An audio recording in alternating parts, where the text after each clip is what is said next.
Like a Hellcat.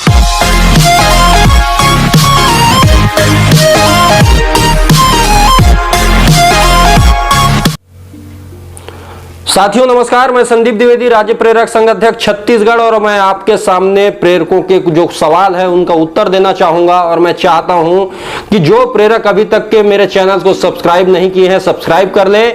और आपकी सबकी जवाबदारी, क्योंकि आपकी लड़ाई है, भारत के जितने प्रेरक हैं ना, उन सब तक यह वीडियो जाना चाहिए ताकि सबकी जमीर जाग जाए और सब एक होकर एक साथ लड़ाई लड़ें।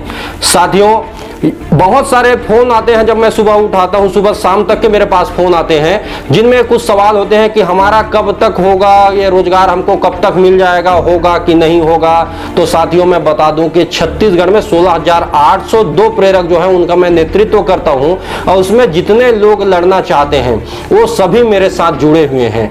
साथियों, उनमें जिनका सवाल आता है मैं उनको बता दूं कि छत्तीसगढ़ के पंचायत एवं स्वास्थ्य मंत्री टीएस सिंहदेव जी, जो अरबों खरबों के मालिक हैं और राज परिवार से आते हैं, उन्होंने जब सरकार बनने से पहले यह बात कही थी कि हम जब सरकार बनाएंगे आप लोगों का रोजगार गारंटी के साथ में आपको वापस सम्मान के साथ में ला कर दिया जाएगा, क्योंकि केंद्र सरकार ने योजना बंद कर दी थी, राज्य सरकार ने यह आह्वान किया था, घोषणा किया था। अभी कुछ ही दिन पहले उन्होंने एक ट्वीट किया कि मैं अपना वादा पूरा नहीं कर पाया हूं, लेकिन मुझे वादा याद है और मैं अपने वादों को लेकर शर्मिंदा हूं कि इतना दिन तक के पूरा नहीं कर पाया हूं, और मैं अपने वचन को निभाऊंगा। निश्चित रूप से सोचिए, जब उतने बड़े मंत्री जिनके वजह से छत्तीसगढ़ में मोदी लहर को तोड़कर सरकार बनी है कांग्रेस की, जब वो बोल रहे हैं मैं आपका रोजगार दिलवाऊंगा, तो हमको कहीं भी ये प्रश्न नहीं करना चाहिए कि भैया हमारा नहीं होगा। और रही जिनका यह है कि कब तक होगा, तो आप थोड़ा सब्र कीजिए, कोई लड़ाई ऐसा नहीं है। इस इतिहास को आप खोल कर देखो, अगर देश को भी आजाद करवाना था ना, तो 150 से ज्यादा वर्ष संघर्ष करना पड़ा, पता नहीं कितने लोग त्याग दिए, कितने बलिदान दिए, तब यह देश आजाद हुआ है। तो आप कैसे सोच सकते हैं कि रात को आप फल लगाएंगे और सुबह आप तोड़ लेंगे। इसलिए साथियों, आपको थोड़ा इंतजार करना पड़ेगा। जो लोग संघ में नहीं बंधे हैं, मैं उनको बता दूं कि यह संघ जो है ना, या कोई नियम नहीं है कि यहाँ आपको रहना ही है, ये आपके लड़ाई के लिए व्यवस्था है। यहाँ कोई सूचना आपको नहीं दी जाएगी कि आप आइए इसमें जुड़िए, आपकी समझ के ऊपर निर्भर करता है। यहाँ आपके लिए कोई कानून नहीं है कि आपके ऊपर कोई सख्ती लागू किया जाएगा। यहाँ आपके लिए अनुशासन है जिसके तहत हम सबको एक होकर बांध के रहना पड़ेगा। यहाँ कोई भय नहीं है, यहाँ किसी से डरने की जरूरत नहीं है। यहाँ आपको भरोसा ही एक दूसरे से जोड़ के रख सकती है। यहाँ किसी को आग्रह करने की जरूरत नहीं है, मुझे आपको आग्रह करने की जरूरत नहीं है, आपको मुझे आग्रह करने की जरूरत नहीं है। यहाँ एक आदर सम्मान की भावना होनी चाहिए, जैसे एक परिवार में होती है। हमको संपर्क की जरूरत नहीं है, हमको संबंध की जरूरत है, हमको अर्पण की जरूरत नहीं है, हमको समर्पण की जरूरत है। अगर इतना चीज हम एक साथ समाहित कर ले, तो इस दुनिया में ऐसे कोई लड़ाई नहीं है जिसको हम जीत ना सकें। साथियों, मैं आपको कुछ उदाहरण दे दूं। जो आप फेसबुक व्हाट्सएप में मेरे को देखते हैं ना, आपको लगता है कि यार यहाँ मैसेज कर देते हैं 4 घंटा और पूरा भड़ास आप निकाल देते हैं। आप किस पे निकालते हैं? आप संगठन पे निकालते हैं या खुद पे निकालते हैं? मैं बोलता हूँ आप मेरे पे या मेरे संगठन पे किसी के ऊपर नहीं निकालते हैं। आप अपने ऊपर भरोसा आप नहीं कर पाते हैं, और उसी तरह अपने ऊपर ही आप भड़ास निकालते हैं। साथियों, आप सोचिए, हमारे बीच में जब फोन आते हैं ना, कॉल आते हैं, मैसेज आते हैं, तो मैं पूछता हूं बहुत सारे साथियों को कि भैया आपका उम्र लगभग कितना होगा, या दीदी आपकी उम्र कितना होगा, तो सब बताते हैं 40, 45, 50 एवं भी आपको मिलेंगे, उससे कम बहुत कम मिलते हैं, रेयर। अधिकतर के बाल पक गए हैं। वो लोग वे बोलते हैं कभी कभी कि हम ये काम नहीं करेंगे, अब लड़ाई बंद कर देंगे। मैं उनसे एक ही सवाल पूछता हूँ, भैया क्या आप कलेक्टर की परीक्षा दोगे या कोई अधिकारी का परीक्षा दोगे? क्या करोगे?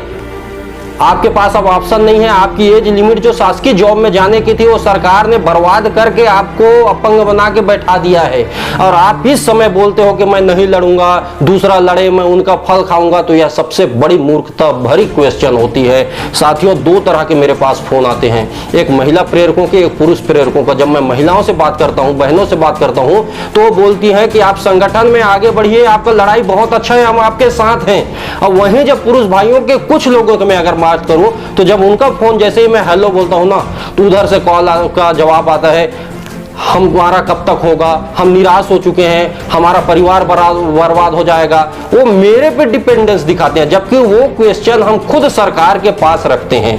यही चीज जब उनको बोलता हूं कि आप जाइए ट्विटर पे, फेसबुक पे और मेरा सहयोग कीजिए, हम लोग साथ में मिलकर रखें, तो उनसे यह नहीं होता है। वो पूरे जो भड़ास है ना उस संगठन पे रख देते हैं। और आप जो फेसबुक व्हाट्सएप पे मेरा मैसेज पढ़ रहे हैं, मैं इसके बारे में आपको बताने वाला था।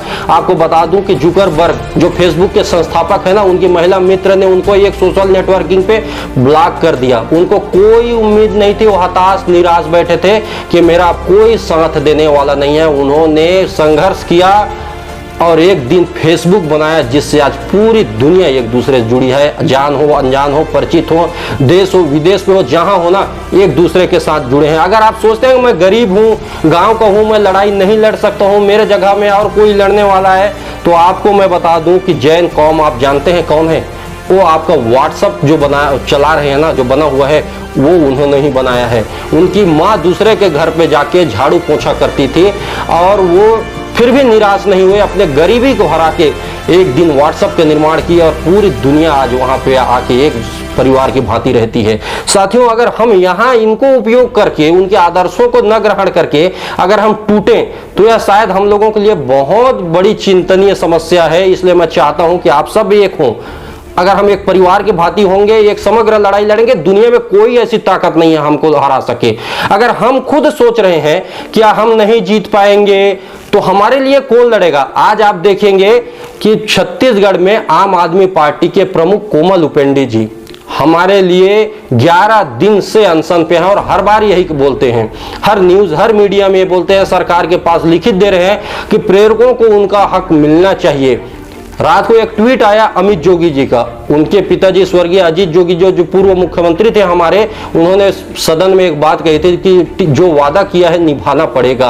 और उसी कड़ी को आगे बढ़ाते हुए अमित जोगी जी ने रात को ट्वीट किया कि प्रेरकों को उनका हक मिलना चाहिए। सोचिए, आज पूरे मीडिया, चाहे इलेक्ट्रिक हो, चाहे पत्रकारिता हो, सब राजनीति पक्ष विपक्ष सब लोग यही बोल रहे हैं कि प्रेरकों को उनका हक मिलना चाहिए। और प्रेरक क्या बोलता है? मिलेगा नहीं मिलेगा, क्या होगा, एक दूसरे के टांग खींचना। तो इस प्रकार से अगर आपके अंदर भावना है, आपको पाना की जो लालसा है ना, वो अगर आपके अंदर नहीं है, तो आप किसी भी चीज को आपको हाथ में भी रख देंगे ना, तो आपको पता ही नहीं चला आपको कब मिला। आपको निराश होने की जरूरत नहीं है। आइए संगठन के साथ आइए, बंध जाइए। आप बिल्कुल आप आंख मूंद के भरोसा कीजिए, यह संगठन किसी के लिए अहित करने वाला नहीं है। 16,802 लोगों का संकल्प लिया है रोजगार का। हम सबको रोजगार मिलेगा, लेकिन हम सबको एक संगठित होना पड़ेगा। मैं मानता हूं कुछ शैतान हमारे बीच में है जो हमेशा निराशा आपके मन में डालते हैं। वो उस पंछी की तरह है जिनके पर काट दिए गए हैं। अब वो अपना सहारा ढूंढते हैं, अपना साथी ढूंढ रहे हैं। वो निराश हैं तो चाहते हैं आप भी निराश हो और एक दूसरे को दुख बांटे हो अपना। तो वैसे लोगों के संपर्क में रहेंगे तो वही गलत गलत चीजें ही आप सोचेंगे, चुगलियां करेंगे, लड़ाई झगड़े करेंगे। लेकिन आप सामर्थ्यवान लोगों के साथ में रहेंगे, उनके टीम में रहेंगे, तो निश्चित रूप से आपकी लड़ाई सरकार के साथ होगी। और सरकार संवेदनशील है, आज नहीं कल भले लेट कर रही है, लेकिन आपकी बात मानने के लिए तैयार है। किसी ने भी आज तक यह नहीं कहा कि मैं प्रेरकों को रोजगार नहीं दूंगा। तो जब उनकी बात इतनी अच्छी तरीके से चल रही है, प्रत्येक दिन छत्तीसगढ़ में एक नया न्यूज आ रहा है जो प्रेरकों में उत्साह भर रहा है, आप घोषणा पत्र में हो, तो आपको निराश होने की जरूरत नहीं है, आपको लड़ने की जरूरत है। और आप कहीं से भी अपने छोटा ना समझिए कि मैं गांव का हूं, मैं नहीं लड़ सकता, यह भावना आपके अंदर ना हो।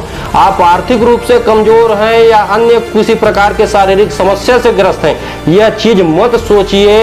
एक दूसरे के ऊपर भड़ास मत निकालिए, सरकार के ऊपर समग्र दबाव डालिए। कोई ऐसी लड़ाई नहीं है जो आप नहीं जीत पाएंगे। साथियों, अभी मैं ये बात भी जिक्र करना चाहूँगा कि कुछ प्रेरक हमारी बहनें, अभी उनका स्वर्गवास हो गया। मैं उसी परिपेश में कांकेर की एक बहन है कमलेश्वरी कांगे, उनका अभी निधन हो गया, उनके घर गया। वो आर्थिक कमजोरी के कारण में अपना सही इलाज नहीं करवा पाई।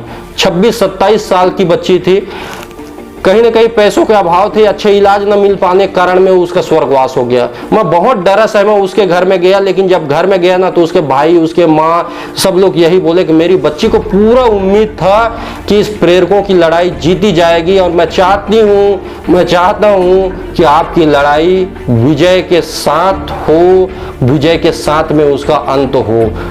साथियों जब सोचिए जिसके परिवार में इतना बड़ा दुख है वो चाहते हैं हम विजय हो, तो हमारे साथी क्यों चाहते हैं कि हम रुक जाएं।